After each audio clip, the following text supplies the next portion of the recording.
YS Rajasekhara Reddy మరణం, ఆ తర్వాత వైఎస్ జగన్ వ్యవహారంపై అచ్చెన్నాయుడు చేసినటువంటి వ్యాఖ్యలపై పెద్ద ఎత్తున దుమారం నడుస్తుంది. అదే సమయంలో ఎర్రనాయుడు మరణం వెనుక కూడా అనుమానాలు ఉన్నాయి, వీటిపై కూడా సందేహాలు ఉన్నాయి. ఆ సందేహాన్ని నివృత్తి చేయాల్సినటువంటి అవసరం ఉంది అనే ఒక వాదన ఎప్పుడైతే అచ్చెన్నాయుడు వైఎస్ రాజశేఖర రెడ్డి మరణంతో బొత్స సత్యనారాయణను ఇరుకున పెట్టే ప్రయత్నం చేశారో అప్పటి నుంచి ఒక కొత్త వాదన బయలుదేరింది. సో ఈ వివరాలపై మాట్లాడేందుకు మనతో జాయిన్ అవుతున్నారు గుంటూరు నుంచి ప్రముఖ న్యాయవాది రజనీ గారు. నమస్తే మేడం.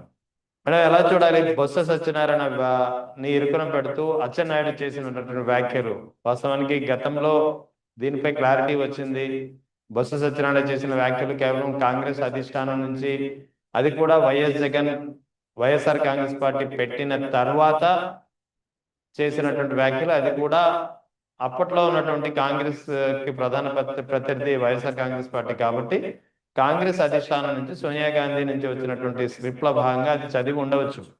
కానీ ఆ తర్వాత ఆ వ్యాఖ్యలకు కూడా ఆయన తన మనసు నొచ్చుకుని దానికి సంబంధించినటువంటి క్షమాపణలు కూడా చెప్పిన పరిస్థితి చాలా సందర్భాల్లో ఉంది. సో ఇక్కడ ఏం జరుగుతుంది అసలు అంటే, ఇక్కడ కాపుల్ని టార్గెట్ చేయాలి, వైఎస్ఆర్ కాంగ్రెస్ పార్టీలో ఉన్నటువంటి కాపు ముఖ్య నేతల్ని టార్గెట్ చేయాలని అనుకుంటున్నారా, లేదా ప్రజల దృష్టి మరల్చేందుకు వైఎస్ఆర్ మరణాన్ని ఒక కొత్తగా తెరపైకి తీసుకొచ్చే ప్రయత్నం జరుగుతుందా అంటే ఏం చెప్తారు? ఒక్కటి సార్, మొదటగా మావిగన్ దెబ్బకి ఎక్కడెక్కడో కొలువుల్లో ఉన్న పాములన్నీ బయటకు వచ్చి ఇప్పుడు పడగ విప్పి కాటు వేయలేవు, కానీ ఉత్తుత్తి బుసలు కొట్టడం మాత్రం బిగిన్ చేసింది. ఈ ఉత్తుత్తి బుసల ఆంతర్యం ఏంటంటే, ఎర్రం నాయుడు గారు ఒక్కరే కారులో విహారయాత్రకు వెళ్ళడం ఏంటో, ఆ టైంలో చనిపోవడం ఏంటో అంటూ ఈ రోజు ప్రత్యర్థులు కూడా బయటకు తీసుకొస్తున్న పరిస్థితి. ఇప్పుడు అచ్చెన్నాయుడు గారు అత్యుత్సాహం ఏంటి? అచ్చెన్నాయుడు గారు ఇప్పుడు ఈ విషయాన్ని ఎందుకు తెర మీదకు తీసుకొచ్చారంటే, కష్టమైన నిష్ఠూరమైన వైసీపీలో జగన్ గారి తర్వాత అంతటి మాట ఆయన మాట శాసనంగా గల వ్యక్తి బొత్స సత్యనారాయణ గారు. నిన్న మొన్నటి రోజు అండి, ఒక నెల రోజుల క్రితం కదా, హార్ట్ స్ట్రోక్ తో హాస్పిటల్ అడ్మిట్ అయ్యి పెరాలసిస్ కూడా వచ్చే పరిస్థితుల్లో ఫిజియోథెరపీ ట్రీట్మెంట్ కూడా తీసుకుంటూ ఒళ్ళంతా విపరీతమైన నొప్పులతో కష్టంతో కూడా ఆయన అసెంబ్లీ చివరి రోజు సమావేశాలకు వచ్చి, ఏ ఆధారాలతో మాట్లాడుతున్నారు మీరు అసెంబ్లీలో? ఇదేంటి కౌంటర్ ఇస్తానంటున్నారు? ఇదేమన్నా కోర్టా? ఎవిడెంట్రీ అంతా చేత్తో పట్టుకొని ఆ ఎవిడెంట్రీ ప్రత్యర్థులకు ఇవ్వకుండా నోటి మాటగా మాట్లాడి తర్వాత ఇస్తాను కాగితాలని చెప్పడం, ఇది అకౌంటబిలిటీ ఉందా అంటూ ఎక్కడైతే అసెంబ్లీలో ఆయన సింహగర్జన వినిపించిందో, ఇక ఎలా అయితే అంటే ఒక వ్యక్తిని డైరెక్ట్ గా ఎదుర్కోవడం చేతగానటువంటి టీడీపీ ఎప్పుడు దాని బతుకంతా కట్టప్ప పాత్రే పోషిస్తుందండి. బతుకంతా కట్టప్ప పాత్రే. కాలకేయుళ్లాగా యుద్ధం చేసి విజయమో వీర మరణమో ఇది మనకేం తెలుసు. వెన్నుపోటులో ఒక కీలక దశకి చేరుకున్నటువంటి టీడీపీ మరొక్కసారి గతాన్ని తవ్వింది. వారు తవ్వితే 3 అడుగులే తవ్వగలరేమో, ఇక్కడ కాపు వర్గం తవ్వగలిగితే 30 అడుగులు, 3000 అడుగులు తవ్వి అధపాతాళానికి తొక్కగలిగే సమర్థత కాపు సామాజిక వర్గంలో ఉందని గౌరవ టీడీపీ వారికి బాగా తెలుసు. ఏదైతే రంగా గారి మరణం ఆంతర్యం ఏంటి? ఆయనకి ప్రోటోకాల్ ఇవ్వకపోవడం ఏంటి? హోమ్ మినిస్టర్ గారు సస్పెండ్ అవ్వడం ఏంటి? రాష్ట్రం అట్టుడికి పోవడం ఏంటి? కేంద్రం కదిలిపోవడం ఏంటి? ఇవన్నీ కూడా నిన్న మొన్న రామచంద్ర యాదవ్ గారు పెట్టినటువంటి ఒక సమావేశంలో ఒక కమ్మ సామాజిక వర్గం నుంచి వచ్చినటువంటి అప్పసాని రాజేష్ గారు చెప్తున్నారు. ఏమనంటే, ఇదేంటి రజనీ గారు, ఎప్పుడో అయిపోయింది, మీరు అప్పటికి పుట్టనే లేదు, మీకేం తెలుసని, అప్పుడు ఎంత అల్లాడిపోయామో ఎంత నష్టపోయామో అని. అదేంటది మీకెలా తెలుసు? శ్రీకృష్ణదేవరాయలు గారి చరిత్ర మీరు అప్పుడు పుట్టినారా? లేకపోతే ఆ ఏరియా పరిసర ప్రాంతాల్లో మీరేమన్నా తిరిగినారా? ఆయన ఎట్లా పరిపాలించాడో ఎలా చెప్పుకుంటున్నాం? సో ఇటువంటి పరిస్థితుల్లో వాళ్ళ మీద నింద పడకుండా, ఈగ వాలకుండా, వాళ్ళెంత తాపత్రయపడినా ఆఖరికి స్వయాన బాధితుడైనటువంటి కొడుకు మా దగ్గరే ఉన్నాడు, ఇక మీరెవరు మాట్లాడడానికి అంటున్న మాటలు ఎన్నన్నా సరే, మీ బాధితుడైనటువంటి కొడుకు గతంలో ఎక్కడున్నాడు? అప్పుడు ఎన్ని మాటలు మాట్లాడాడు? మీ దెబ్బని ఎదుర్కోలేక, లేకపోతే పోనీలే అని సంఘీభావంతో వెళ్ళాడో, ఒక మంచితనంతో గొడవల్ని ప్రోత్సహించడం ఇష్టం లేక తలదించుకొని వెళ్ళిపోతున్నాడో, అది అతని ఔన్నత్యం, అతని గొప్పతనం. దాంట్లో కూడా మీ గొప్పతనం అని నేను అనను. రాధాబాబు గొప్పతనం గొప్పతనం అనే భావించాల. సో ఇటువంటి విషయాల్లో ఈరోజు ఈరోజు బొత్స సత్యనారాయణ గారు, ఆయనకి రాజశేఖర రెడ్డి గారితో ఉండేటటువంటి సన్నిహిత సంబంధం. రామచంద్రయ్య అండి, ఆయనకి రాజశేఖర రెడ్డి గారితో ఉండేటటువంటి సన్నిహిత సంబంధం. సో ఇలా కొంతమంది ఉంటారండి. ఆఖరికి రామచంద్రయ్య గారి వియ్యం కూడా అనుకుంటారు, రఘురామకృష్ణరాజు గారు. రామచంద్రయ్య గారి కొడుకుకి ఒక కొడుకు ఉన్నాడండి. అంటే రామచంద్రయ్య గారి మనవడికి అచ్చంగా వైఎస్ రాజశేఖర రెడ్డి అనే పేరు పెట్టేసినారండి. వాళ్ళేం క్యాస్టో వీళ్ళేం క్యాస్టో అయినా సరే పేరు చివర రెడ్డితో సహా పెట్టేసినారండి. చూసినారా అభిమానం అంటే ఎలా ఉంటుందో? సో అటువంటి పరిస్థితి. బొత్స సత్యనారాయణ గారు రాజశేఖర రెడ్డి గారు చనిపోయారన్న కోపంతో, భావోద్రేకంతో, ఆ బాధతో, ఒకవేళ కాంగ్రెస్ చెప్పితే చేసినారా, బాధలు అనినారా, సరే ఏమోనబ్బా ఒక మాట అనేసినారేమో అనుకోండి ఒక మాట అనేసినారేమో అనుకోండి. తమరు పాసిపోయిన లడ్లు అన్నారు, బీజేపీ మీద తిరుపతిలో రాళ్ళు వేసి కొట్టించినారు. మా అన్న అయితే మిమ్మల్ని మోకరిలిస్తానన్నాడు. ఏది మన ఏదైతే నాగార్జున యూనివర్సిటీ ఎదురుగా ఒక మీటింగ్ పెట్టి, ఇదిగో టీడీపీని, చంద్రబాబుని నా మోకరిలిస్తాను, నా మోకాళ్ళ మీద కూర్చోబెడతాను నా ముందు అన్నాడు. బహుశా జైల్లో ఏమన్నా కూర్చోబెట్టినాడేమో, ఉట్టోబెట్టి ఉంటారులేండి. ఎందుకంటే గేటుకి అవతలైనా యువతలైన ఉన్నప్పుడు పాపం నువ్వు అనుకున్నది నేను నెరవేరుస్తానని మోకాళ్ళ మీద కూర్చుంటే ఒకవేళ పవన్ కళ్యాణ్ గారు ఒప్పుకున్నారేమో, మాకైతే తెలియదు లోపల ఏం జరిగిందో. సో ఇటువంటి పరిస్థితుల్లో రాజకీయంలో ఇవాళ తిట్టినోళ్ళు కలుసుకుంటున్నారు, కలిసినోళ్ళు విడిపోతున్నారు. కానీ తండ్రి మీద ఉన్నటువంటి, ఏదైతే తన స్నేహితుడి మీద ఉన్నటువంటి అపరిమితమైన ప్రేమతో ఒక మాట అన్నారో అనలేదో, అది ఏబిఎన్ పేపర్ లో వచ్చిందో లేకపోతే ఆంధ్రజ్యోతిలో వేసినారో, ఏబిఎన్ టీవీలో సర్క్యులేట్ చేసినారో తెలియదు. కానీ ఈ రోజు ఆ మాటని గుర్తు తెచ్చుకొని నెమరు వేసుకోవాల్సినటువంటి అవసరం ఎవరికి వచ్చింది? అచ్చెన్నాయుడు గారికి వచ్చింది. గతం గుర్తు తెచ్చుకోండి. అచ్చెన్నాయుడు గారు సర్జరీ అయిపోయాక మిమ్మల్ని స్ట్రెచ్చర్ మీద తీసుకొచ్చినారు అని చెప్పుకుంటారు కదా. ఇకపైన 2029కి గవర్నమెంట్ ఫామ్ అయి మీరు గుర్తుపెట్టుకోండి, గవర్నమెంట్ ఫామ్ అయి జగన్ రెడ్డి గారు ముఖ్యమంత్రి అయితే సర్జరీ చేస్తుండగా మధ్యలో తీసుకొచ్చి అదే స్ట్రెచ్చర్ మీద కూర్చోబెట్టగల సమర్థుడు అన్న విషయం మీకు తెలుసు కదా. అతను ఒక మొండోడని తెలుసు కదా. పాపం సర్జరీ అయిపోయాక పాపం మిమ్మల్ని అదే స్ట్రెచ్చర్ మీద తెచ్చినానన్నారు. ఇప్పుడు మధ్యలో తెచ్చేస్తే పరిస్థితి ఎవరు? ఏంటి సంబంధం? కుట్లు ఎవరు వేస్తారు? కట్లు ఎవరు కడతారు? దాన్ని తగ్గట్టు కదా మాట్లాడాలా.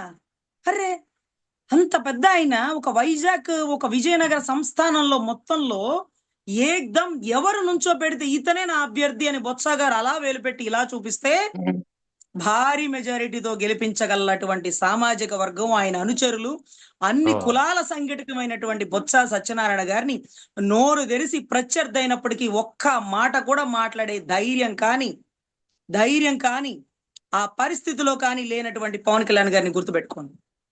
అన్న తర్వాత అన్న సమానుడు. అతనికి ఎన్ని రకాలుగా సహాయ సహకారాలు అందించుంటాడో ఆ సహాయం తీసుకున్నటువంటి పవన్ కళ్యాణ్ గారికి తెలుసు. కానీ ఈ సహాయం నేను చేసినానని బొత్స గారు ఏ రోజు చెప్పరు. ఎందుకంటే ఒక చాట ఉన్నారు, ఒక సామాజిక వర్గం. అన్నతో చెప్పలేనిది బొత్స, అన్న ఇది అన్నకి కన్వే చేయండి అన్న అన్నకి చెప్పండి అన్న. లేకపోతే ముందు భార్యకి వైజాగ్ కి సంబంధించి విడాకుల కేసులో కూడా బొత్స గారు చాలా కీలక పాత్ర పోషించినారండి. అంటే నా తమ్ముళ్ళు అంటాడు, ఏదో తెలుసో తెలియకో కోపం ఎక్కువ, వాడి మనసు మంచిది, వాడికి కోపం ఎక్కువ, ఆ మాట అంటే మాటే, వెనక ముందు ఆలోచించడు, అంతేగాని పవన్ లో చెడ్డ గుణాలు ఎప్పుడూ లేవు అని ఎంత మందితో చెప్పేవాడో తెలుసా సార్? వైసీపీలో ఉన్నా సరే ఎంత మందితో చెప్పేవాడు తెలుసా? ముక్కోపి ఏదో మాట అంటే మాటే, మొండోడు. పవన్ కళ్యాణ్ కి బొత్స సత్యనారాయణ చాలా మద్దతు చేసేవారు చాలా విషయాలు గతంలో. చాలా విషయాల్లో అండి. అప్పట్లో కళ్యాణ్ గారు చెప్పినారు, నన్ను మా అన్న దగ్గరకు కూడా తెలియకుండా ఒక డొక్కు స్కూటర్ వేసి వచ్చి మా ఇంటికి వచ్చిన కన్నబాబు నన్ను అడుగడుగున ఆటంకపరిచేవాడు. మరి ఆ టైంలో నీ అన్నతో నువ్వు మాట్లాడలేనప్పుడు నీకు ఎవరు సహకరించేవారు? నీవు యువరాజ్యం నువ్వు నడిపించడంలో ఎవరు నీ వెనకాల? అన్న తర్వాత అన్నకు మించిన పాత్ర పోషించిన వాడు. ఈ రోజు అచ్చెన్నాయుడు కుక్క మొరిగినట్టు మొరుగుతుంటే ఆయన గురించి మాట్లాడే స్థాయి మీది కాదు సార్. ఆయన కంట తడి పెడితే అది రాష్ట్రానికి కీడు నష్టం. అటువంటి గొప్ప మహోన్నత నాయకుడు సార్ అని చెప్పాలి కదా సార్. సార్ అవును. చిరంజీవి గారు ఈయన కాంగ్రెస్ పార్టీలో ఉన్నప్పుడు ఎవరికి రాజశేఖర రెడ్డి గారు చనిపోయాక ముఖ్యమంత్రి పాత్ర ఇవ్వాల్సి వస్తే బొత్స గారు ఒకటే మాట, చిరంజీవి అన్న నువ్వు తీసుకుంటే ఓటు, నేను తీసుకుంటే తీసుకోబ్బా, ఏమవుతుంది, నువ్వైతే ఓటు నేనైతే ఓట అని అనగలటువంటి సమర్థుడు అన్నటువంటి పరిస్థితి. ఇది కాక ఏరి కోరి ఎంచి కిరణ్ కుమార్ రెడ్డి గారికి ఇస్తే కిరణ్ కుమార్ రెడ్డి గారు మళ్ళీ ఇక్కడ కాదు నా అక్కడ మనుగడ అంటూ బీజేపీకి వెళ్ళిపోతే నాకు ముఖ్యమంత్రి ఇవ్వలేదే నేను ఎందుకు ఇక్కడ ఉండాలి అని ఒక్క మాట కూడా అనుకోకుండా ఏముందబ్బా ముఖ్యమంత్రి పదవిది, తండ్రి లేని బిడ్డ, ఈ టైంలో మనం జగనన్న చెయ్యి వదలకూడదు అన్నటువంటి పరిస్థితుల్లో ముఖ్యమంత్రి పదవి ఇవ్వకపోయినా అట్టే చేయి పట్టుకొని ఈ రోజుకి నడిపిస్తుంటే, నిన్నటి రోజు అభ్యర్థుల ఎంపికప్పుడు అందరికి వీళ్ళు మంచోళ్ళు, వీళ్ళకి ఓటేయండి, వీళ్ళకి మంచోళ్ళు, నా అన్న లాంటి వాళ్ళు, నా చెల్లి లాంటి వాళ్ళు, నా అక్క లాంటి వాళ్ళు అందరికీ చెప్పినాడే. ఆ రోజు బొత్స గారు చేయి పట్టుకొని నా తండ్రి సమానులు, నా తండ్రి స్థానం గల వ్యక్తి అంటూ మాట్లాడుతున్న కాసేపట్లో కొద్ది క్షణాల్లో కన్నీటి పర్యంతమైనటువంటి బొత్స గారు మనసు ఎంత సున్నితమైనదండి. ఈ రోజుకి వాళ్ళ ఇంట్లో ఎక్కడ కూడా రాజశేఖర్ రెడ్డి ఆయన గుర్తు వస్తున్నారు అనే పదాన్ని ఎక్కడా వాడరట. ఆయన పదం చెప్తుంటే తింటున్నవాడు కూడా. అప్పట్లో మనం అందరం కలిసి కూర్చున్నప్పుడు ఇదిగో రాజశేఖర్ రెడ్డి, ఇదిగో బొత్సాకి ఇది ఇష్టం అనేవాడు, గుర్తుందా బొత్స అనగానే తింటున్న మనిషి వెయిట్ చేసేవాడట. తర్వాత వాళ్ళ ఇంట్లో వాళ్ళు చెప్పేవారట, లేదు ఆయన పేరు ఎత్తకండి, ఆయనకి ఎమోషన్ అయిపోతారు అంటే, అయ్యో మర్చిపోయినా, ఊరుకో బొత్స నువ్వు లేకపోతే, ఇప్పుడు రాజశేఖర రెడ్డి గారు లేకపోతే నువ్వు లేవేంటి, కొడుకు విన్నంటే తండ్రి సమానుడివి, వదిలే, ఏం కాదులే, మర్చిపోయి గుర్తు చేశాను అనేటటువంటి పరిస్థితిలో ఉన్నటువంటి ఆ కుటుంబం సార్ ఈ రోజు ఆయన ఎక్కెక్కేడుస్తుంటే ఆ నియోజకవర్గ ప్రజలందరూ కన్నీటి పర్యంతం అయ్యారు.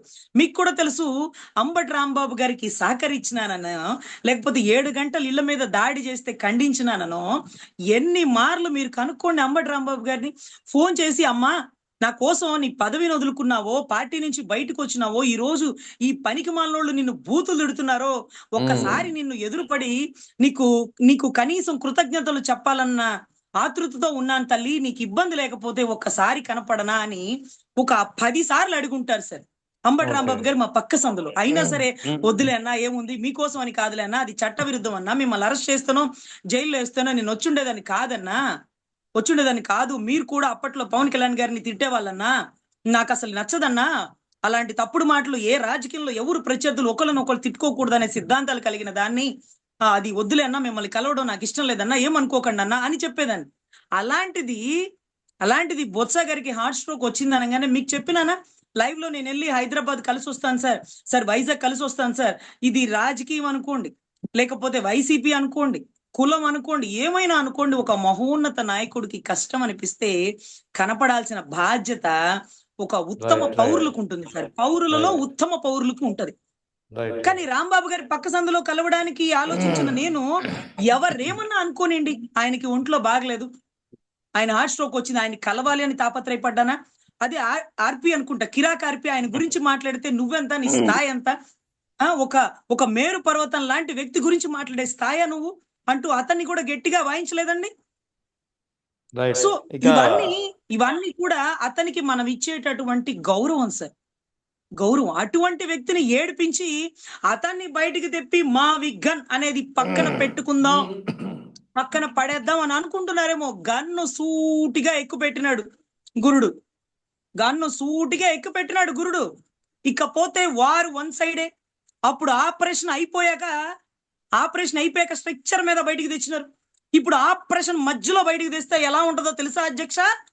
లైవ్ లో మీరు చెప్తారు గాని మీ 3 గొట్టాల మైకులు వచ్చి చెప్తాయి. ఇప్పుడు చెప్పండి మైకుల్లో, స్ట్రక్చర్ మధ్యలో కాదు, సర్జరీ మధ్యలో తెచ్చారు. ఒళ్ళు దగ్గర పెట్టుకొని రాజకీయం చేయండి. ఇది తప్ప, ఇది ఒప్ప, రాజకీయంలా చేయండి. వ్యక్తిగత విషయాలు మాట్లాడి ఒక మహోన్నత నాయకుడిని కంటతడి పెట్టిస్తే దాని పర్యవసానం చాలా తీవ్రంగా ఉంటుంది. అతని గురించి మీకు తెలుసు, రాధాకృష్ణకి ఒకటే చెప్పినాడు, తిప్పిన స్టేషన్ కి తిప్పకుండా తిప్పుతానని. తమరికైతే సర్జరీ అయిపోయాక తెచ్చినట్టున్నారు, గతంలో సర్జరీ మధ్యలో తెస్తాను అదే స్ట్రెచ్చర్ లో నా తండ్రి సమానుడైనటువంటి బొత్స సత్యనారాయణ గారి గురించి మాట్లాడారు కాబట్టి అని అంటే ఎటు పరిగెట్టాలి మనం? ఆ వ్యక్తి మొండాడని తెలుసు కదా, చెప్పింది చేస్తాడని తెలుసు కదా, చేసేదే చెప్తాడని తెలుసు కదా. మనకు అవసరమా? తలుపులు గొళ్ళాలు పెట్టుకొని లోపల కూర్చుంటే పెంకులు పగలగొట్టి దిగ్గల సమర్థుడు, పెంకులు పగలగొట్టి దిగ్గల సమర్థుడు. మాట్లాడుకుందామా? మళ్ళీ రంగా గారి చావు ఎలా చనిపోయిందో తెలుసుకుందామా? మర్డర్ కేసు రీఇన్వెస్టిగేషన్ వేపిద్దామా? రాజకీయ ప్రత్యర్థిని ఎదుర్కోలేక దొంగదారిలో కట్టప్ప కుట్రకోణంతో చేసేటటువంటి మీ రాజకీయం ఈసారి కాబోతుందేమో భూస్థాపితం అంటూ రాష్ట్ర ప్రజలు మాట్లాడుకుంటున్నారు. మేం కాదు, మేమేం చేయగలం స్వామి? సో దయచేసి రాజకీయంలా చేయాలని నా కోరిక అండి.